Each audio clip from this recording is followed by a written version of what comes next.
آپ کو ہر بات سے مثال سمجھنی چاہیے۔ لاک ڈاؤن کا زمانہ گزرا ہے، ایسی تنگی کا زمانہ آیا تھا، 10-10 روپے کا سامان 50-50 روپے میں دکانداروں نے بیچا ہے، دودھ کی تھیلیوں کی کمی پڑ گئی ہے، بچے دودھ کی وجہ سے بھوکے مرے ہیں۔ لیکن میرے عزیزوں، جنہوں نے پہلے سے ہی ذخیرہ اکٹھا کیا ہوا تھا ان کے اوپر پریشانی نہیں آئی ہے، جن کے تعلقات بڑے تھے ان کے اوپر پریشانیاں نہیں آئی۔ ایک میدان اور آنا ہے۔ بسم اللہ الرحمن الرحیم، طلب العلم فریضۃ علی کل مسلم ومسلمہ، صدق اللہ مولانا العلی العظیم وصدق رسولہ النبی الکریم۔ مسلمانوں، ہم زندہ کس کے لیے؟ ہاتھ اٹھا کر کے بتاؤ جلدی۔ پیدا کرنے والا کون ہے؟ مارنے والا کون ہے؟ روزی دینے والا کون ہے؟ بیماری دینے والا کون ہے؟ شفا دینے والا کون ہے؟ یہی تو جھگڑا ہے، جس جھگڑے کی بنیاد پر آج وہی 1450 سال پہلا نعرہ گھر واپسی کا ہندوستان میں زور پکڑ رہا ہے۔ گھر واپسی کا نعرہ یوں نہیں کہ تو اس نظام پل کو چھوڑ کر چاند شٹ میں رہنے لگو، یا میرٹھ میں آ جاؤ، یا مظفر نگر میں آ جاؤ، یا سب اپنے گھروں کو چھوڑ کر گھیروں میں آ جاؤ۔ گھر واپسی کا مطلب کیا ہے؟ محمد کے کلمے کا انکار کر دو، نعوذ باللہ، مذہب اسلام کو چھوڑ دو، اور جیسے ہم بدتمیزیاں کرتے پھرتے ہیں، جیسے ہم نشے میں چور ہیں، جیسے ہم بے شمار معبودوں کے سامنے اپنی پیشانی کو جھکا دیتے ہیں، تم بھی ہمارے ساتھ ہو جاؤ۔ تو میں قاری علی شان میڈیا کے کیمرے کے ذریعے سے ان تمام دنیا داروں کو مخاطب کر کے کہوں گا، رب کعبہ کی قسم، ہمیں حضرت زندہ کی قربانی یاد ہے، ہمیں حضرت سمیہ کے 2 ٹکڑے ہونا یاد ہے، ہمیں بلال حبشی کا تڑپنا یاد ہے۔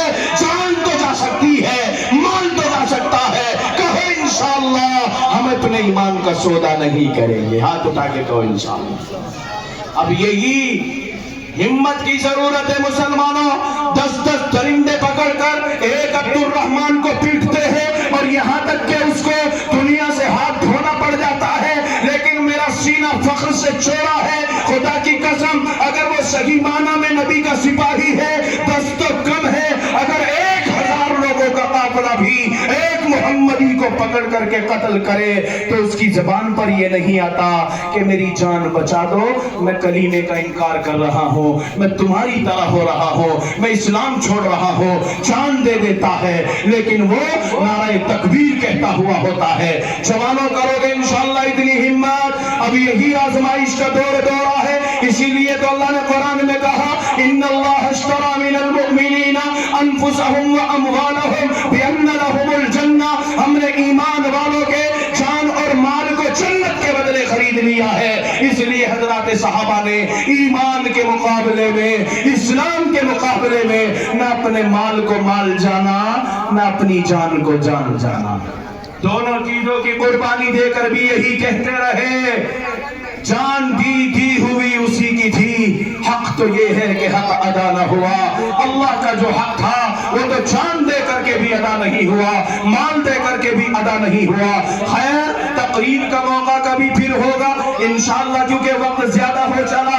1 گھنٹہ میں اپنے وقت سے ویسے بھی تاخیر سے پہنچا، اس کی معافی چاہتے ہوئے انشاءاللہ العزیز امید کرتا ہوں کہ آپ کچھ نہ کچھ انشاءاللہ اپنی زندگیوں کو بدلنے کا عزم کرو گے۔